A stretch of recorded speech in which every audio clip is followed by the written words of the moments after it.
Welcome to the Coffee with Karen podcast, a weekly chat show discussing everything from holistic health to current affairs from a mental, physical and spiritual perspective. Get your weekly cup of positivity with a sprinkling of woo-woo. And we are live. So welcome to A Coffee with Karen, a cup of positivity with just a sprinkling of woo-woo, although it does tend to be these days, maybe we're adding a little bit more of woo-woo as we go. Bit of an introduction. So each week, all my guests will discuss a topic, normally around holistic health in general, and either from a mental, a physical, or a spiritual perspective, or in general. Everybody I tend to speak to these days really covers all three, as do I, your host. My name's Karen Roberts. I would call myself a holistic transformation coach. So if you've lost your mojo, I do have a program, Finding Mojo. If you want to get yourself back on track, get in touch. So today's guest, well, actually, I'm going to let her introduce herself. So Meike, can you share with the audience a little bit about who you are, what you do, and share a little bit of your story, please? Great, thanks, Karen. I have been a homeopath for the last 30 years now. What homeopathy is a very different approach to health, because normally when we have health problems, it could be also emotional problems, we try to manage our symptoms. That's so we're always looking for the next supplement, the next this, the next that. And, that's valid and that's okay, and it can dig you out of holes. But what we say in homeopathy is that there's something blocking your life force that's actually allowing you to heal yourself, because we have natural healing abilities. And a lot of times, so we're not so much focused on individual symptoms, but asking a deeper question is, where is that person not fully in alignment with their own life force? Now, what we then go into is another rabbit hole, which is there's lots of things that keep us out of alignment, and it could be emotional trauma. We forced ourselves to do things that we don't enjoy doing in our lives, which causes stress, all the kind of normal stuff that we kind of know. And my job is to help people, the remedies actually do something very interesting, which is to, rather than deal with the problem, we're mimicking the problem. So it's like is like, and by doing it, it's cancelling out the problem, cancelling it out, and by that, it's realigning us back into our full flow again. So if you think about it like a water pipe, a hose pipe, where the water is a little bit, the hose pipe is it's squeezed, your life force is trying to come through like the water, and it gets very chaotic because there's something squeezing and blocking that hose, and that's when we get the symptoms or the kind of dysfunction that goes on in us. So when we're on full throttle, everything starts to run more smoothly, and we know that because our bodies are always healing itself. If you cut your finger, it heals, everything's healing, and we kind of lose sight of that sometimes, lose sight of the fact most of the time our body is healing. We don't need to worry too much, it's just occasionally we get stuck in some kind of chronic condition.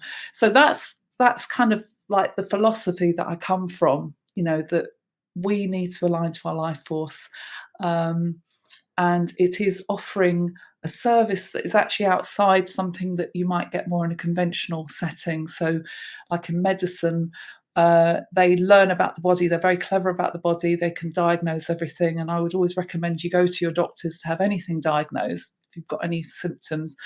But the one thing they don't teach you at medical school is your life force. So imagine your body's like a toaster. It doesn't work until you plugged it into the mains, so it's a kind of crucial X factor that is kind of forgotten about, so again, that's my kind of bandwagon. And over the years, I've developed more, working with more and more clients. Obviously, I kind of come across lots of different situations and surprisingly similar stories as well. A lot of people suffer from the same kind of problems. And I kind of developed more and more techniques and more definitions of how we can help people to actually get themselves fully aligned with their life force. So what does that mean? How can we practically do that as individuals before we become ill? How can we become more aligned to that life force that wants to look after us, wants to create harmony, happiness, and healing in our lives? Without waiting for the ambulance to pick you up, so she says cynically. So I've kind of developed more and more techniques and also ways of reprogramming ourselves so we don't get into that very, very stressful situation of then being terribly ill or having a nervous breakdown or something. We can wait before that event, and so that we can start to, even when we have very minor issues, we can start to learn from those minor issues and think, I really get fed up that I can't seem to get beyond this barrier, and I want to make more money, I want to do this and do that, and what is stopping me? And so we start to understand, how do I realign with our life force and what is blocking me? So to give you a flavour of this is that I kind of help people. I'm sure, Karen, this is a lot of stuff that you do as well, which is when people have lost their mojo, when they've lost their kind of path, when they've forgotten who they are, or you're so having to earn money, having to bring up kids, all that kind of stuff, you've kind of lost you somewhere along the way. And a lot of people say to me, I'm looking for a new career, I'm looking for something different, but there's so many bills to pay, there's so many people to look after, all that gets in the way.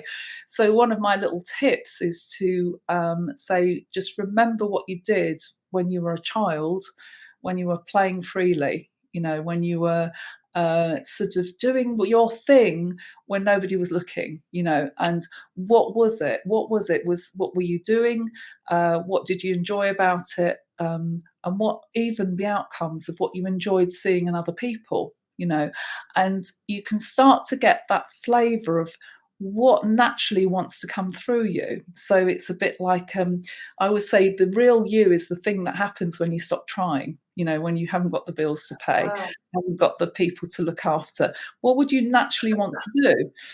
Now, unfortunately, that then gets disturbed, doesn't it? When we were children, we're then told to do our homework, and that when we do a particular thing, it might upset other people, because we have grumpy adults around or something like that, So, I invite people to kind of really think about that and allow themselves to kind of really get into that movement. And it may not be that you're a child in the sandpit anymore, but you then translate that action, that movement. So some people love playing role play, for example, they love playing with their dolls and they like seeing what happens if they develop a story. So maybe they're a novelist by heart, in their hearts. Or I know in my case, I was very much a people watcher. I love watching people and just observing how they were. And then I became a homeopath, because that's what we do as homeopaths. We observe people, that our minds kick in and say, well, how do you earn money doing that then? All the yeah buts come in. So when we get a yeah but, it's our conditioning, our programming that says, oh, well, bad things will happen if you do what you really want to do, follow your bliss. And so I developed a technique that helps to reprogram that.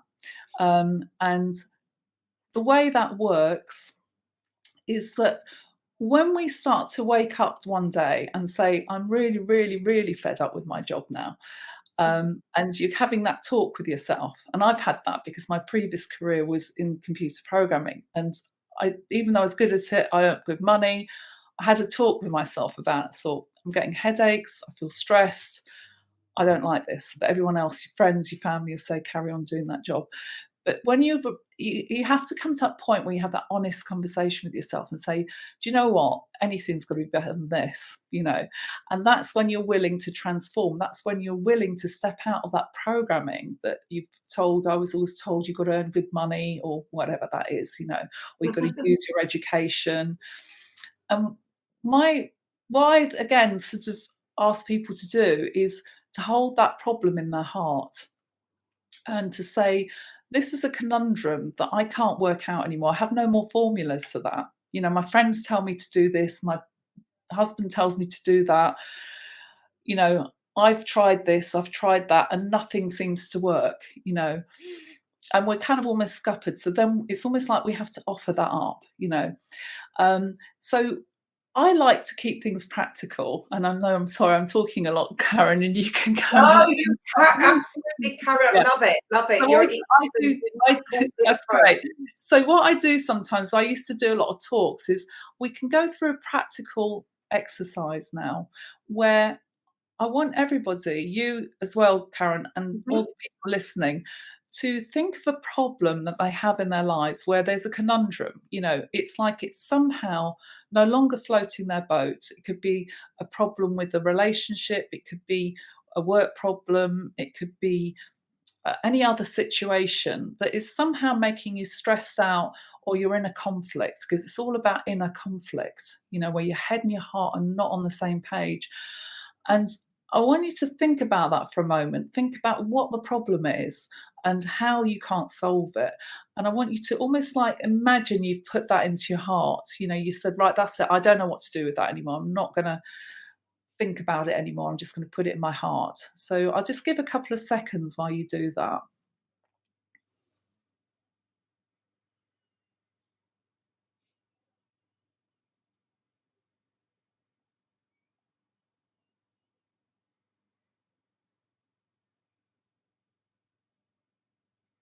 Okay, that's great. So you're holding that into your heart, and sometimes you can feel it even. It's like a bit of a lump, it's a bit of what we call a negative energy ridge. So energy works where you've got two opposing forces, and it creates this kind of dense, heavy feeling in our bodies sometimes.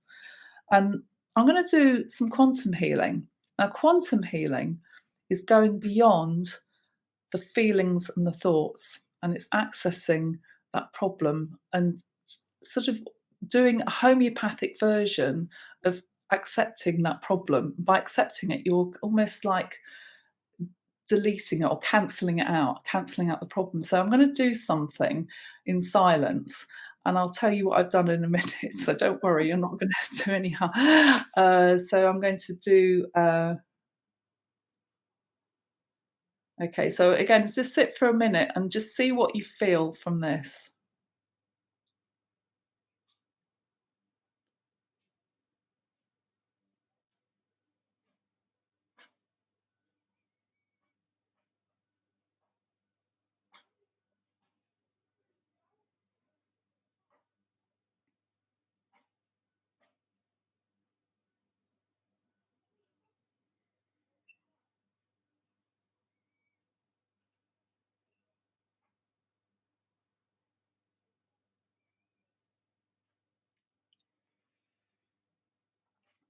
So sometimes people can feel something. It could be a feeling that the lump has dissolved, or it could be some tingling in your body, maybe warmth. For everyone, it's a little bit different, or they might feel a different part of their body feeling more activated or alive. Now, our life force is something that's carried by our nervous system. It's like the electricity is carried by our nervous system. And what happens is that thoughts translate into actions.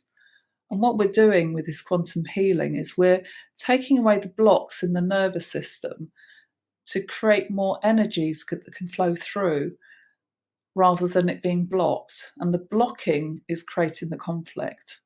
So if we're fully aligned to our life force, we just do what we do. It's like there's no question. It becomes a no-brainer. So we're in the flow. So where do the blockages tend to come from? Are you saying that they are coming from a person's old conditioning, negative, some kind of negative experience? Where are these blockages? Okay, there's two fundamental reasons why we have blocks. Now, the first reason is we're neurally programmed up to the age of 7.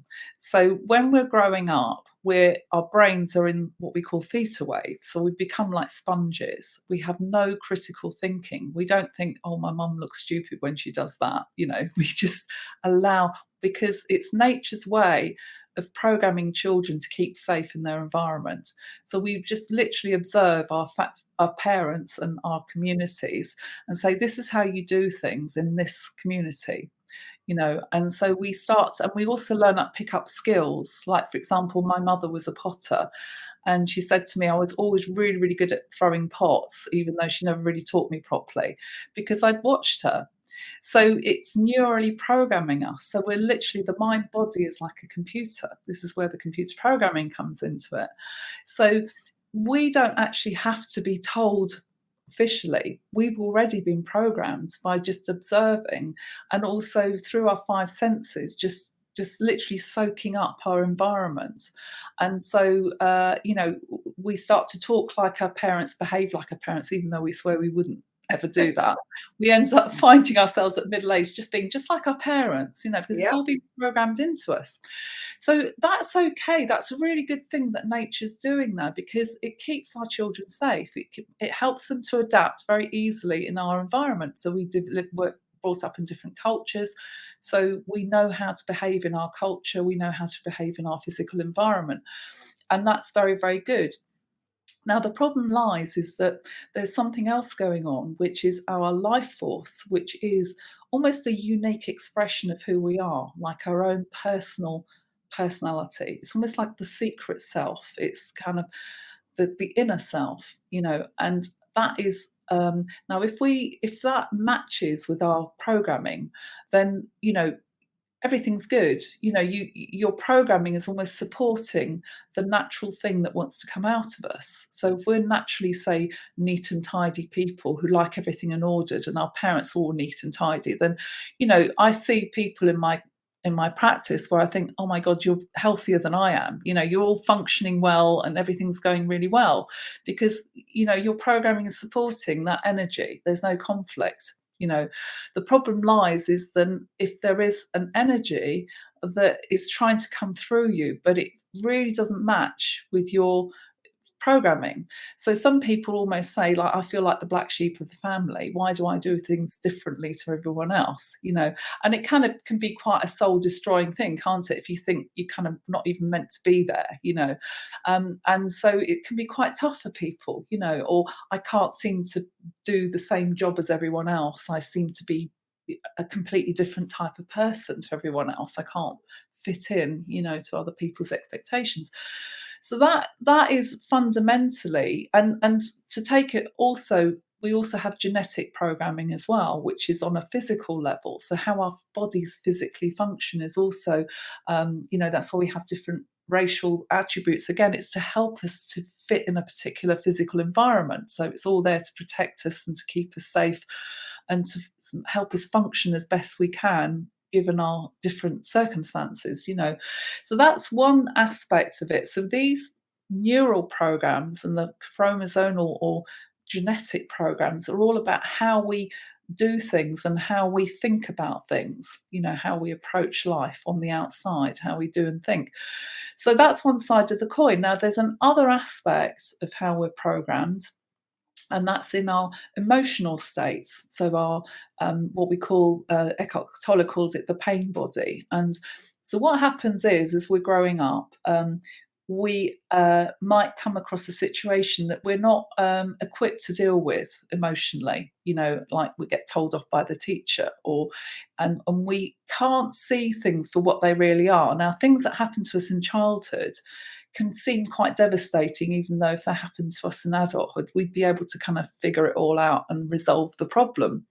And unfortunately, when we're growing up, we all have little upsets like that, where somebody could be disappointed because they didn't get an ice cream. Now, in that moment, if there's a tension in the body, there's this emotion in the body that could be frustration, it could be, sadness. And then the mind kicks in and makes a snap decision about you, unfortunately. And we're not even conscious of that. And so, like, for example, mummy loves my sister more than she loves me. That's something that's completely ridiculous. It's not right. But yet the mind is storing that as a belief about you. And that's, for example, why if people are, say, born in poverty and they win the lottery. They then squander it because it's creating what we call a negative identity in us, right? So the negative identity is people like you don't get money. People like you don't get ice creams. Now we don't even know this consciously because it's all in our subconscious, which is very annoying because we can kind of see it happening.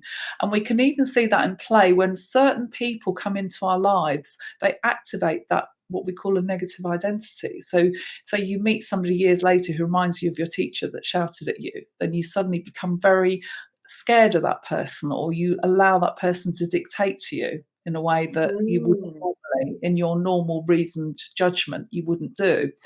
And so we start to go into very compulsive behaviors. It's like a compulsion to kind of like suddenly be a bit silly about something, or to kind of not work things out properly, and a lot of the problems we see in the world are based on that, actually, that emotional charge that we're holding, where we we know what we're doing isn't right, but yet we're still doing it. And then we give ourselves a hard time about not doing it. And so the whole tension within us, because I always talk about the inner conflicts, the inner tension, that's the true form of disease. It's like it's all held as a lump, as a contracted state within us, because the whole body mind system is all about turning in on itself all the time if there's a problem, and so that's what's going on. So part of what I do is I go into those past memories. The way those past memories are held is what I laughingly call the catalogue of disasters. Every single memory, emotional charge that hasn't been resolved, like if somebody shouted at me and then I had a reasoned conversation with them, and it worked out that that person was just having a hard day and it's got nothing to do with me, then that emotional situation is resolved and it's not going to play with me. It's not going to cause a problem for me. But if as a child you were shouted at and you really couldn't work out why, your mind will make a negative conclusion about you, which is limited, which is, oh, maybe people don't like you, things like that. So what we do is we go into that memory. Now, again, I'm a bit of a nerd about this, how energy works. We are 70% water. Now, water, believe it or not, holds memory. This is, again, a homeopathic principle. We hold memories. And the way it works, again, is it's through emotional charges. So we have little movies and little pictures in our subconscious that have these little, and we can access them, say, in our dream state, we access that emotional body. It comes out in, and it's kind of like what you described, the woo-woo bit of us, right? That's the woo bit. It's the bit, it doesn't make sense, but yet it's still kind of like playing out. And dreams don't actually make sense because they're all about images, pictures, impressions, that kind of evoke some kind of movement or feeling in us. So emotions are energy in motion. And when they get stuck in these limited versions of us. Again, we've got to release that. We've got to release all those negative charges. And we all carry a lot of those. I do a particular technique called the MACE energy technique, which is called turning upsets into energy. And if anyone's interested, I have the audio that can resolve that on my website. It talks you through a process where you access those memories and you access that negative emotion, negative identity. And it's all about pictures. So we look at the pictures and we resolve the pictures. And people revisit that memory and then they find it completely neutralizes how they feel about things. So those, I consider myself as a technician. All we've got to do is just deprogram everything where there's a clash. We don't deprogram everything because a lot of your program is going to be useful, but it's the bits where your life force is trying to do this, and then there's a programming or a negative belief that's blocking that life force. So the life force is trying to expand you, make you grow as a person. But if we've got that limited belief about ourselves, we can't grow. And then again, there's pain, there's emotional dysfunction, and there's emotional pain with that, frustration, sadness, maybe disappointment. So our feelings and our actions have to be in alignment. So when we feel something, it's energy in motion. It's energy that's trying to create an inspired action in us. So it can happen in the moment. We start to go more and more in our flow, where suddenly we see something, we think, oh, that really resonates with me. I really want to do that. And then you sign up to do that, and then suddenly life goes seamlessly. I don't know about you, but sometimes the most spontaneous decisions that I've made through inspiration have been some of my best decisions. Always. Yeah. Always. It's the things where you get out of your natural programming, which is people like me have to do things like this, and suddenly you do it differently. You kind of think, I'm going to do it differently today. I'm going to try it how it works here. And what comes from that experience is you start to see a different version of you. You start to experience a different version of you, a version that you've never really come across sometimes. I remember the other day, about a year ago, I walked past the theatre and there was a show choir going on. And I thought, oh, I'm going to join that. So next minute, I'm singing in the show choir. Now, my programmed mind would have said, oh, I'm classically trained pianist. I don't do show choir. It's a bit lowbrow, right? But every fibre of my being goes, yes, yes, yes, because it's singing music that's very uplifting and the audience loves it. And it's a very uplifting moment. And the teacher, as it happened, was a really good voice coach. And it turned out I started to make audios. I didn't realise I hadn't planned to make audios. And I found that my voice started to resonate better. So they're like meditation audios. And I didn't know that. I didn't know that's what was going to happen because my life force knew. It was a super conscious part of me that knew I needed to prepare myself. Now, if I'd say to my programmed self or my limited self, I would have said, oh, well, I don't do that type of thing, and so we start to kind of, despite ourselves, excel in ourselves, and you always know that if it feels good, despite of what your mind tells you about whether it's good or bad, then it has to be good, and you stop worrying about what other people are going to think and all that kind of stuff, and you start to really go in your flow. So going in your flow is going into the best feeling part of you. Right. We can do that every single part of our day where we can go into our flow. We know when you have, say, a free day, something I encourage people to do is let your heart be your GPS. It's like you potter around and you start to find you're doing things that you don't even know why you're doing them, but you kind of just potter. And you start to let your eye get drawn to certain things. That's how I got into homeopathy. And for a million years, I didn't even know what homeopathy was. And I was at university studying geography. And I was really honest to myself. So this is the honesty, right? The honesty is actually, I worked really hard to get to university, but now I'm really bored with it because it's like regurgitating. It wasn't quite what I thought it was going to be. I thought we were going to be out in the field, kind of meeting foreigners, and like most of it was just bookwork, boring bookwork. And so I kind of wandered through the library and let myself drift a little bit. And I picked up a random book off the shelf, and it happened to be a book on homeopathy. And I just looked at the cover and I thought, oh my God, that cover looks so interesting, and I didn't even know what it was, why it was. I wasn't looking for anything like that. And I just started to read it. And I put the book down. I thought, oh my God, I'm going to be a homeopath. It was like in the back of my mind, it was a recognition.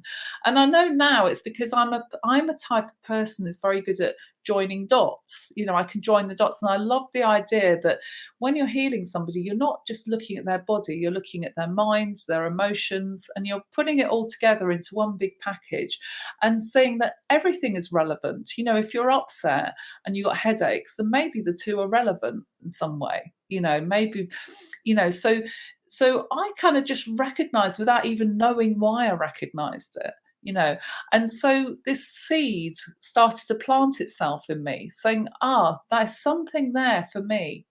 And it took a few years because I had to build a plan to then become a homeopath because I had to, fund my way through college.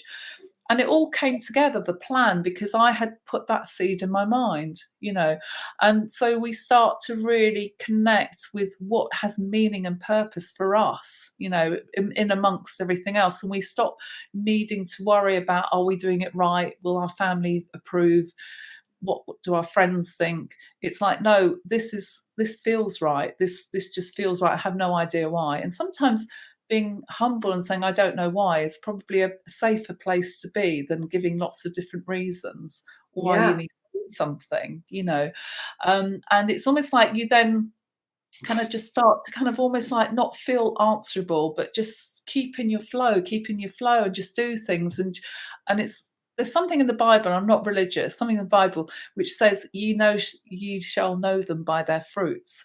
And it's almost when you start to kind of do your thing, it's like you don't know where that's going to. Again, our programming is always asking us, well, what are the outcomes? Why are you doing that? What are the outcomes? And for me, it's like, I don't know why I'm doing it, but it just feels right. And so you don't have to prove the outcomes. You don't have to justify them even to yourself. There'll be fear things kicking in, like, how are you going to earn money doing that then? And it was interesting because for me, again, I'll use myself as an example, doing computer programming, I was like, it was like good money, good status, suddenly doing something a little bit weird and wacky, no money, nothing.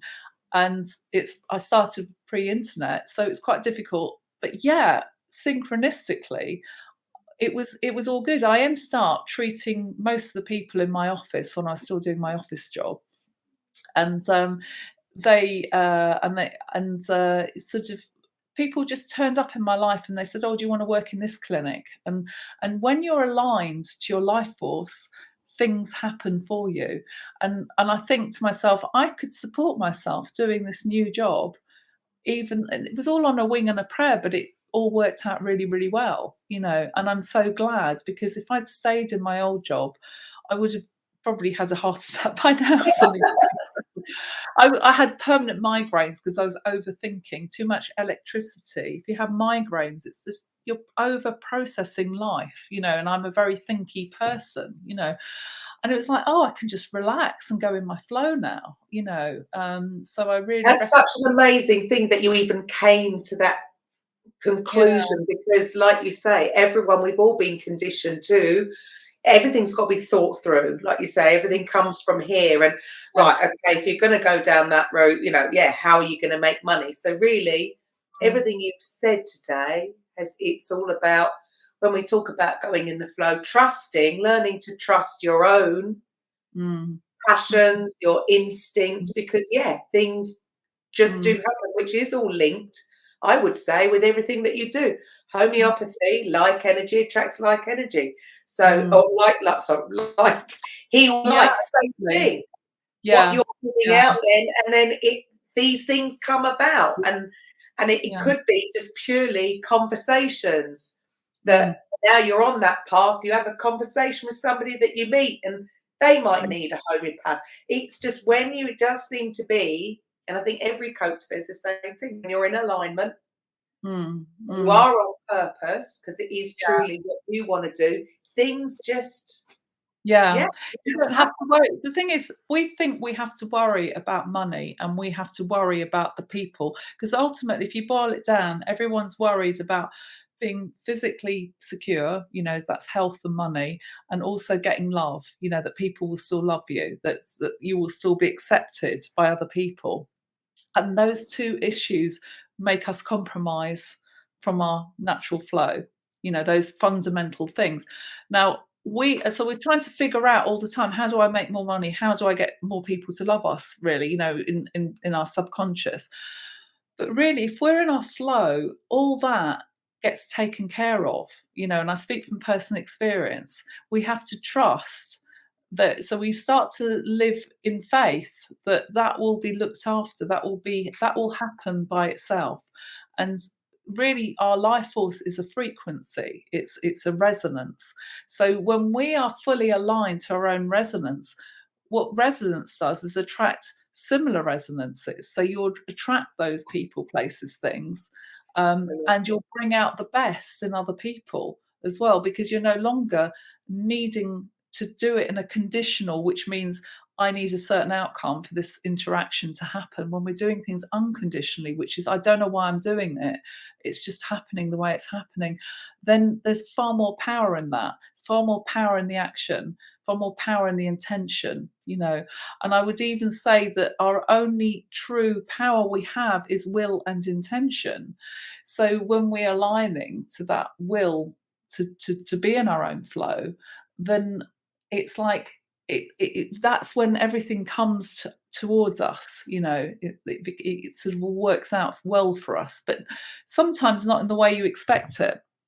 We all think we can plan our lives out, but ultimately it will happen the way it happens, but in quite an interesting and life affirming way a lot of the time. And I think that's what all of us have learned in the last, say, 2 years is that fact. Well, I think up till then, everybody very possibly thought that they were in control of everything. Yeah. And what's happened has made us realise that actually we never were either. Yeah. We never did have control. That was just a story. Exactly. And the more we actually, it does seem to be about the whole learning to trust or faith, as you mentioned there. And I'm not necessarily talking about the religious connotation attached to that. Just faith in the belief in the unknown. It will all work out okay. Yeah, it's understanding how energy works. You see, because energy works. I'm just a real nerd about energy. It's like it's not something that is kind of something you have to believe in. It's just understanding how physics works, and physics in quantum healing. So I believe we're doing a paradigm shift at the moment, and you and I are part of this new paradigm shift, which is that we're no longer doing Newtonian physics, which is you have to apply force and effort to make things happen, because in Newtonian physics you've got a mass here and you've got to push this thing over here. So we're going out of that into reimagining and going into our inner flow and becoming a greater version of ourselves. So in the quantum physics, your reality matches where you're coming from. So the reality comes from the observer itself. So when you recalibrate who and what you believe you are, like a bigger version of you, then bigger things can happen on the outside, more opportunities and more flow rather than kind of disappointment and contraction and battles, and because our true nature is unconditionality, and we want to expand, we want to find new, we don't want to keep going around the same old circles again and again. It gets a bit boring, doesn't it? So the quantum, that is the paradigm shift, and therefore we know that we can just find a better version of ourselves inside, as I described, and just unleash that, let that happen, in the whichever way it wants to happen.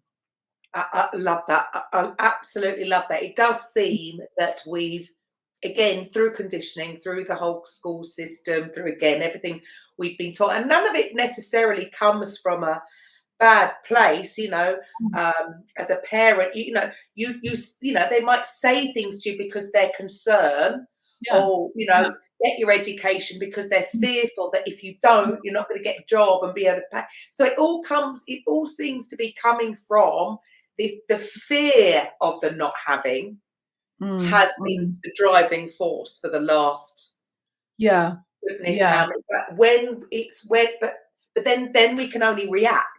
Yeah, exactly. Whereas you're saying to actually flip it on its side and then actually become the creator of this new energy, so that what you get back. I mean, it's quite fascinating subject. Yes, exactly. It's a complete mind-blowing paradigm shift, really, because we've literally got to throw out all the old, in a sense. And like you say, with teachers and things like that, it's like, or our whole system is based on trying to get certain results, and there's nothing wrong with that, because everyone's done everything to the best of their ability, because ultimately we can only do things from our programmed state. I believe everyone's innocent and all that, there's nobody to blame, but what we're seeing maybe on a collective level, that that program state is no longer serving us anymore.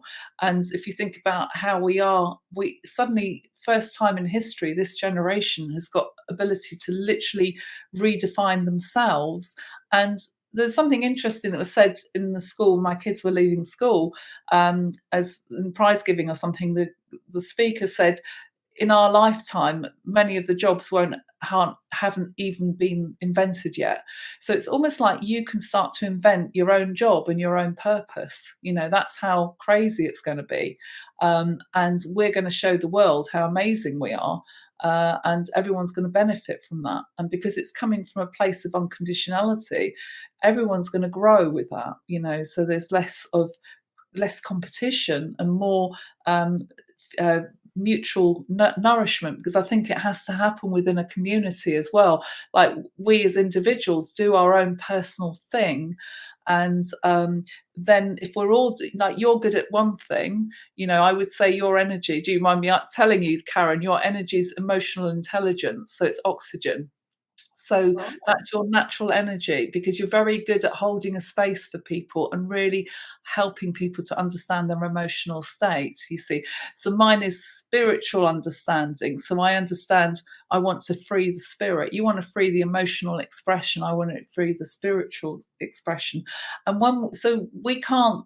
I can't be as good as you at doing what you do. And you can't be as good as me, because we're all playing to our own strengths. So imagine what kind of world we build if we're all playing to our own strengths. We don't have to compromise that part of us. And we're doing basically what we did as children, but we're now doing it in a way that's going to benefit everyone, and we'll probably earn lots of money doing it. That's where and enjoy it and have fun. Exactly. Do you not think that it's almost like we got all too serious? Everything's been taken too serious in the moment. Like you said, when you are in alignment, you like anything. You take, I don't know, you do something when you're a child, you learn something, you go to gymnastics. If you're not particularly very good at it naturally, you probably won't even want to go back to it the following week, because you will naturally go towards the things with your natural skills.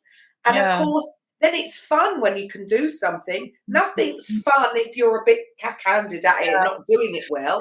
So everybody naturally goes to what their natural skills are. Yeah, what a wonderful world. Collaboration rather than competition. And it's going to be co-creation through that. But again, we're talking quantum physics here, where we can co-create new realities, where we all in our heart wants to have peace and relaxation and community and connection and purpose. We all want that, but now we find a way of creating a reality where we can all do that, where nobody's being compromised. There are no winners and losers anymore, because the old paradigm is the survival of the fittest, which is all about, if you're not a winner, you're a loser. And again, those are quite, harmful for our society. It's harmful for human beings to live in that kind of environment, and it squashes the human spirit, So it's an important thing for us all to kind of examine within us, and know that is a possibility, to keep on trucking down the route of improbabilities, Do you think we have got to that point yet? Do you think we are transitioning from that dog eat dog kind of world that we've been used to into it's got to be a win-win? It's about exactly. It's going to be a win-win, because we're at the tipping point now, I believe personally. I mean, we can all have our own perspectives on this, but I feel personally, and I'm sure with you as well, it's like we spent a few years kind of working out our personal issues about how we can square doing what we do rather than being totally programmed in what we do, so we're living on our passion and our purpose, and that's great. And so we've done our kind of work, but now a lot of people where life is still working out for them, it could be that they need now to also kind of I don't like using that phrase wake up, because it's kind of not quite right, but it's kind of like where there's new opportunity, where the life force is saying you've now got to grow as a person, and for me, what I see in my practice is when people start getting ill, it's because their life force is saying to them, you've now got to deprogram some of your programs in order to create that reality. I mean, I talk about the 4 elements, and the fire element is the creator energy in us. It's the life force. It's fire. It's electricity that wants to go. It's an energy that wants to come through us. Now, if that energy is not coming through us, then it can burn us because it's trying to bash up against the wall. So this is where you get dysfunctionality and physical illness. And what I'm seeing in a lot of my practice is what, people who've got quite debilitating illnesses, like, say, for example, Lyme's disease comes up a lot. I've treated a lot of people with Lyme's disease and ME and fibromyalgia and all these illnesses where they're not pathological in the sense that they're going to kill you, but they're really disabling. They're very, very disabling illnesses. And very inner. It's almost yes, those. Yes, yeah. And what that's doing is it's saying that person has to grow, that they're old. A lot of them, if I could give a sort of typical profile, a lot of them are very successful people. They've run their own businesses. They're kind of top lawyers, medical professions. I've got a lot of people from medical professions even coming who've done everything that they were told to do by society, and they're like at the top of the pile. But what's happening is it's saying that's all well and good, and you've ticked all the boxes, but there's something else that you need to do.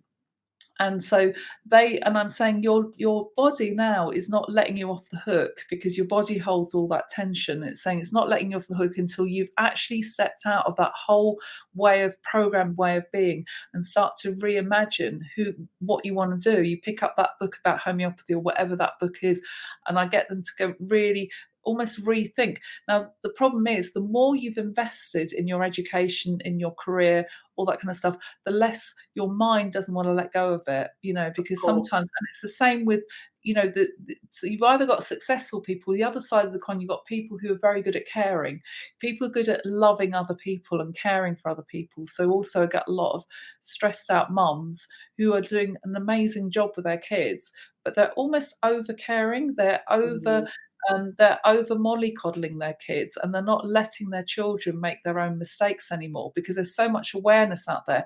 They're trying to wrap them up with cotton wool.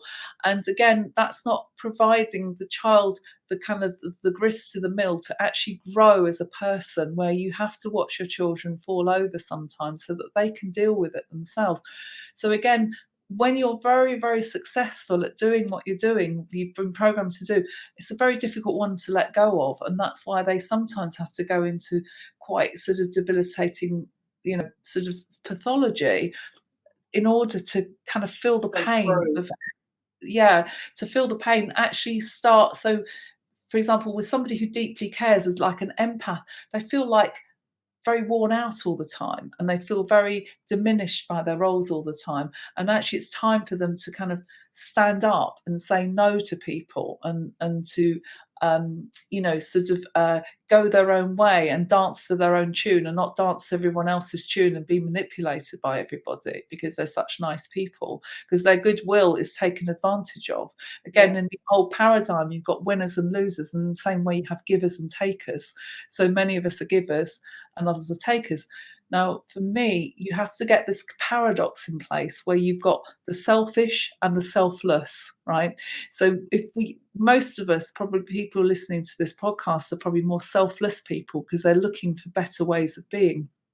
But you have to embrace your inner selfish person as well. That's the secret part of you that you're trying to repress. Now, that you have to have an honest conversation with yourself. I've had lots of honest conversations myself, and even things that I thought were really good ideas. Like, for example, I used to, in my old practice, before I did my quantum healing, I'd kind of painstakingly work everything out for them and literally if somebody had a problem, I'd like literally work it out for them. But what I'm doing is actually stopping them from working it out for themselves. So I'm not empowering them to see their own truth. So I thought, do you know what? I can't be bothered with all that anymore. So that's the selfish part of me. And there's some very... It's all about balance, isn't it? Exactly, that balance. Ultimately, to become that hose pipe for your life force, you have to create the 2 paradoxical states. And again, this is quantum physics, which is the 2 paradoxes. Hold them in your energy field, hold them in the way you operate, the way you feel and everything.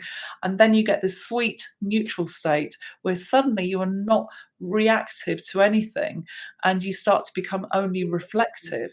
So when you become reflective, that's when your true powers come through, because people, when they come with their problems and say, what about this? What about that? How are you going to fix this? How are you going to fix that? He said, I don't know. It sounds like you're feeling anxious about that at the moment. And it kind of bounces it back to them. And then they feel their own pain, and then they start to connect with their own pain and pay attention to that.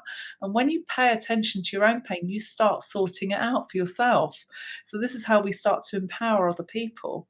Where I don't have the solutions, I don't know what you need to do. I don't know what career you need to do. I'm not even going to give you suggestions. So you reflect everything back to them, and good counsellors do that anyway. But because I'm what I would call in my old personality a know-it-all, I know all the solutions to everything, and therefore I will dispense myself to telling everyone else what they need to know. But guess what? That wears me out, because I'm being too selfless. I have to be selfish. I can't be bothered. I don't know, and I don't care. Those are very, very powerful words that you can say to yourself. You don't necessarily say them to the people around you, but you say them to yourself, which is actually, this is the point where I'm honest with myself. I don't know, and I don't care. And so you start to feel in your body a relief, a relax. It's not forcing the issue. Exactly. Yeah. You're not forcing it, and you're kind of like no longer peddling yourself, because you are clever enough to work out your issues, your emotional stuff, and then you're then ready to work everyone else's stuff out. No, their feelings and their problems have to be worked out by them in order for them to master their own lives. And this is the same for our children. We know that we can watch them make mistakes, but we have to let them watch them make mistakes, but then reflect back.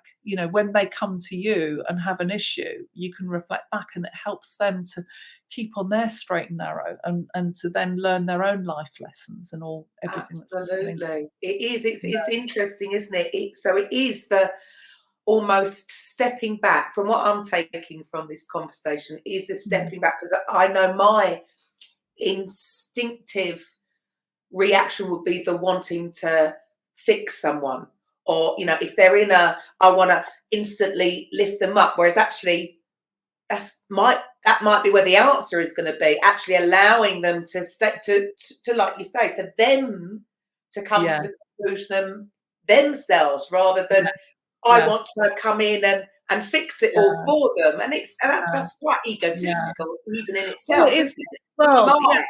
Yes, that's right. Yeah, exactly. And the thing is, every fibre of your programming will say, don't do that, because bad things will happen.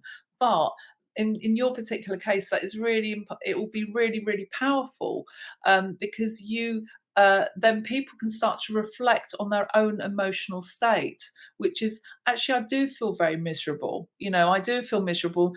And what am I going to do about that miserable? Because nobody can change, we can all try and cheer each other up, but actually it probably makes it worse in the long term. So again, it's about, you understand you have an intelligence emotion, so you recognize. If you recognize the misery but no longer feel the need to fix it for them, you've given them a gift. Because it hasn't cost you anything. You've just recognized it, because that's what you recognize naturally. You've recognized your own emotional stuff, and you can recognize it in other people.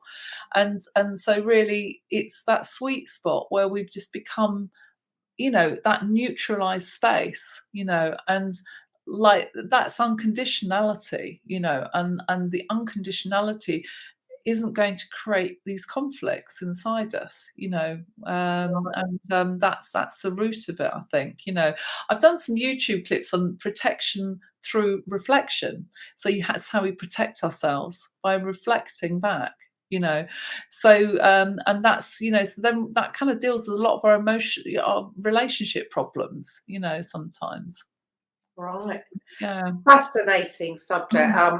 Thank you so much for your time, Meike. So for any of the listeners out there, so you do cover quite a bit. So you're a homeopath, so you offer homeopathy as a service. Yes. What other things would you say, if anybody's listening, what are they, number one, I suppose, what would they be coming to you for, and what other services do you have to offer? Well, yeah, we can take it to any level. Most people come to me with physical or emotional issues, and I kind of like have a tool bag that I use that's appropriate for that person. So sometimes it can be homeopathic remedies, but I do the quantum healing, which is something we just touched on a bit, which is how can I describe it? It's taking away blocks, but more on an energetic level. So when somebody has an inner conflict, and what they find with that is that they might have a problem and they suddenly think, oh God, I know how to solve that problem, because the conflict's gone away and suddenly it becomes obvious what they need to do. Life becomes what I call a no-brainer. And the other thing I do is the mace energy technique, which is, taking away those negative charges that maintain that limited version of you that you're acting out. So those are that's the kind of toolkit that I use. People get drawn to me for lots of different reasons, but usually ultimately they're looking for growth, the growth that we've talked about, when they feel very stuck. And so very deeply chronic states, like I've described, the Lyme's disease or anything like that, I'm a kind of specialist in that, where people are in a hole. There was an article written about my work a few years ago, and what doctors don't tell me, but Oh, okay, yeah, I know. my client sort of kind of reported back, and I treat a lot of people from all around the world for Lyme's disease, and there's a specific reason. It's to do with a lot of unresolved emotion stuff from childhood, because that's why the body can't heal. And so again, the profilers are very, very good at what they do. A lot of successful people end up just being floored by this awful disease where they can't get out of bed, So that's the kind of specialist. And, like most homeopaths, we're usually the last in the line when people have tried everything else, then they come to us, And So, isn't that the shame of it? And this is why, I do feel that homeopathy has had such a bad rap over the mm, years. mm, I totally believe that mm, even then, when they're trying to test it to prove it, well, mm. they tested it with the thing, not the memory of the thing. So it's completely the opposite Yeah. to what homeopathy We're is trying about. to liken it, to pharmaceuticals, and it's the complete opposite to pharmaceuticals. So I would say, if you want to avoid biochemical side effects, homeopathy is your answer, because you don't put any biochemicals. There's a whole political reason why that happens, but homeopathy has always been on the NHS, believe it or not. Doctors Yeah, have trained in it. And I'm now getting more and more medical practitioners coming to me, because they're recognizing that the long-term steroids, inhalers, yeah. Ah, antibiotics, all that, it's not working in the long term, and they're recognizing it. So everyone's kind of awakening to something new, which is going out of that programmed, this is how we do things, this is what people tell us are right. We're now bypassing all those so-called experts, people in white mm, coats. And there is a political agenda as well, which we won't go into, but so ultimately, I've always stuck my truth, because that's what my life force says, and I know that it will win out in the end. If we just stick to what we know and what we keep feel is going. right, then, and never compromise with that, then things, you will go from strength to strength ultimately, and nothing can stand in your way. So Absolutely. yeah. So how do people, so any of the listeners, if you're on the blog or on the YouTube, you'll have all of Meike's links down below anyway, but purely just for the listeners on Mintwave or on the podcast, how do people find you? Right. Okay. So I've got at the moment two websites. There's homeopathy for vitality.co.uk, and that's my kind of traditional homeopathic practice. But I set up a new one for quantum healing called the elements of truth.com. And it's all about going into that truth. So people who do want to do more of that growth type thing, where they want to find their new mojo, their new way of being, and that self-discovery, then that's another website, and I do have audios on there. There's one particular audio that's only £1, but it takes you through a meditation that helps you to really reconnect with that sort of inner child that wants to play. And in part of that meditation, it talks about where you feel the tension in your body, and it can tell you where your problems, where your programmed self is blocking you. So for example, if you feel the tension in your shoulders, you're taking on too much responsibility. So it's a good starting point for people to start to kind of really understand whether they need to be reprogrammed, and what, spark a few ideas or a few questions in their own minds if they're sort of stuck and looking for something, so that's on my shop, in the shop of my elements of truth. Fantastic. Well, it's been an absolute pleasure to talk to you, Meike. Thank you very much. Total in alignment. So thank you for giving up your time, and to all the listeners, thank you for listening, and I will see you next week with a Coffee with Karen. Welcome to the Coffee with Karen podcast, a weekly chat show discussing everything from holistic health to current affairs from a mental, physical and spiritual perspective. Get your weekly cup of positivity with a sprinkling of woo-woo.